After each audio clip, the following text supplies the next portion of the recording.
Final race then, race number 10. We finish off with a Class 2 contest. This is over the 1,400 metres, headed by Fortune Booth, who gets up from the 12 to the 1,400 metres behind Raging Storm last time out. Gold Win, last on debut. Makes his second start here. Regency Bobo, drawn barrier 12. He likes to roll forward, though. Fast Most Furious behind Raging Storm as well. He finished third last time out. Super Rich, he's been odds on and beaten favourite on his last two starts. Packing Warrior makes his Hong Kong debut for Tony Cruz. Mr. So-and-so back into Class 2, a last start course and distance winner. Lone Eagle was 8th on debut, also in that Raging Storm race. Glorious Spectrum, a good debut on the all-weather for him. And Kingsfield, Matthew Chadwick will ride from barrier 2. Now, as far as the horses on the road, or Packing Warrior, who's about to make his debut here, has been up to Chung Far back in the last 30 days, as has Mr. So-and-so, a couple of trips in actual fact since his last win. All right, with the touch screen to have a look at the speed map and a couple of key races here, Tom. Starting off with the speed itself. Regency Bobo's drawn wide. We know he likes to roll forward. Will he get to the front, though? I think Gold Win might try and hold him out. Well, Gold Win has gone forward in his only run so far, but Regency Bobo should get a nice run through and potentially be able to lead them here. That means Mr. So-and-so, one of the well-supported runners over on the inside there, he should get a nice trailing position.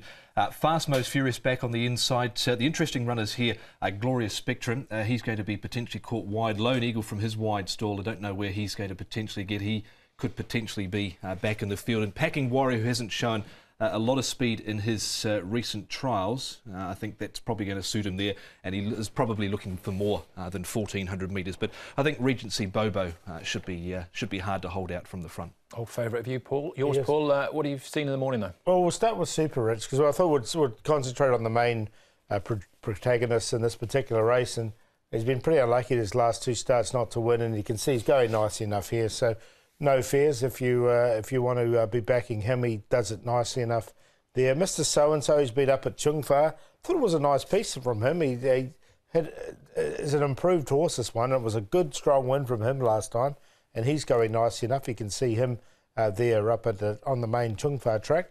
And Lone Eagle, we haven't seen him for a little while.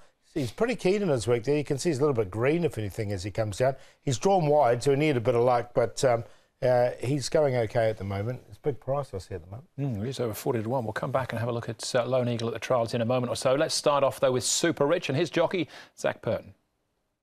Super Rich Zach hasn't won at his last couple of starts, but they've still been big performances, haven't they? Yeah, he could easily have won those races. He's a nice horse. He's just been a little bit out of luck the last couple of starts, but hopefully things go his way this time and we can rectify that. He had a trial recently that you rode him in. How did he feel? He's lost a bit of his turn of foot, I think. He's probably looking for a little bit further now. He doesn't have the same zip that he had before. And, I think as he steps up over a little bit more ground, he might be a little bit more comfortable. So is that a good thing heading towards the races like the Classic Mile and the Derby over the next few months? Yeah, I think so. The further he has got into his preparation, the more he's felt like he wants more ground. So that may help him further down the track.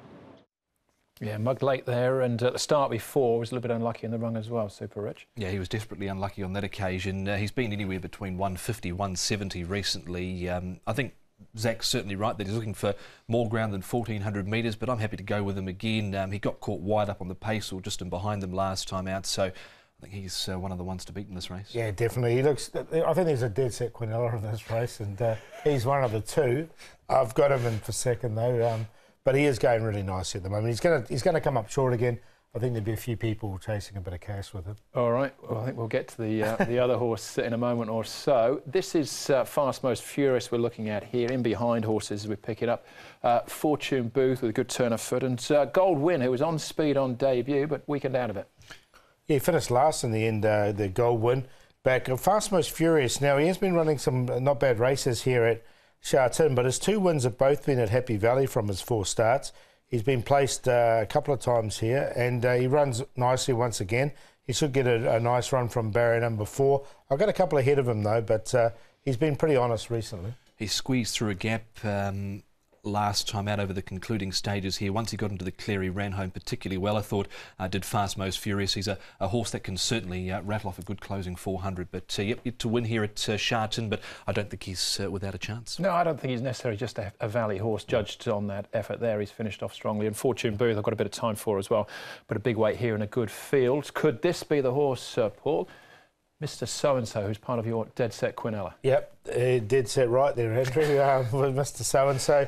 I liked him on this occasion. He got a good run. He's got barrier number 1, and that's the difference, I think, between him and Super Rich. Super Rich has got 8, and he has found traffic issues in the past, whereas Mr. So-and-so is going to get the perfect run out of trouble there in barrier number 1. So that's why I've sided with him, but I still think Super Rich is a really nice horse. And that horse in the yellow and black is Taking Aim. Taking Aim came in absolutely bolted up last start, so it's a really good run this, and Mr. So-and-so fought himself back up from the canvas. He looked headed with 100 to go. His effort last time I thought was very, very good, Mr. So-and-so. He looks to be another one of those horses that looks tough to beat in this race. 10 pounds less as well in terms of the weight that he has to carry. So I quite like him here. He's going to get a perfect run on the trail, so he's going to be right there. Home Run has run well since, and Dancing with Dragon as well has come out and won. Lone Eagle is the last one we'll have a look at. At the trials, out wide here, what do we think of his chances? Yeah, I just really liked his. I just really liked his debut run. I thought he hit the line strongly enough. His trial's been good since. So look, I'm going to put him in the numbers at a bit of a price. I think he's quite a nice recruit here. He's drawn 14. That's what's going to make it a bit awkward. I thought his last 200 metres was the smartest part of his last start effort. He was up on the pace in this trial, nothing wrong with it. Good effort over the concluding stages. I think there's plenty of improvement with him, Lone Eagle for Tony Millard, but just drawn wide is the deterring factor. All right, so he's in. Who are the 4, Paul? Well, we're going to go with the Quinella, as I said, which is Mr. So-and-so to beat Super Rich. Lone Eagle, as we mentioned, for 3rd. And I like Glorious Spectrum on debut. 9, 5, 12 and 13. We'll go with the exotics, throw Lone Eagle in for some value. On top for me is Super Rich. I think he's going to be very, very tough to beat in this contest. Super Rich, Mr. So-and-so, Lone Eagle and Regency Bobo should be able to put up a good clip in front and be there at the end. All right, yeah, 5 and 9, the dead set Quinella here in the last. Right, stats. We're looking at Danny Shum and Zach Purton in their record in Class 5. Yeah, no, definitely, and it's been very good. You can see 62% first 3 rate from their 13 runners, with 4 wins, a couple of seconds, a couple of thirds. So they really team up well, and they've got another really good chance, I think, with Royal Prerogative as well. He looks like a real dead set in the first 3.